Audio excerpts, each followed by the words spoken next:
नमस्कार शेतकरी मित्रांनो, आज आपण आलेलो आहे आपल्या टोमॅटो पिकाच्या प्लॉटवरती। आज आपले टोमॅटो लावून 3 दिवस कंप्लीट झालेले आहे। तर आपण याला पहिली ड्रिचिंग काढणार आहोत। यामध्ये आपण ड्रिचिंगसाठी वापरणार आहे BSF कंपनीचे झेलोरा।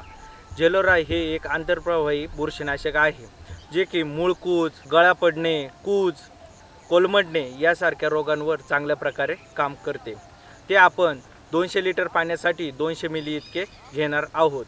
त्याच जोडीला आपण MB ऑर्गॅनिक कंपनीचे ड्रीम रूट हे ह्युमिक, फुलविक आणि सीवीडचं कॉम्बिनेशन असलेले ह्युमिक प्रोडक्ट घेणार आहोत, जे की आपण 200 लिटरच्या बॅरलला 400 ग्रॅम इतके घेणार आहोत।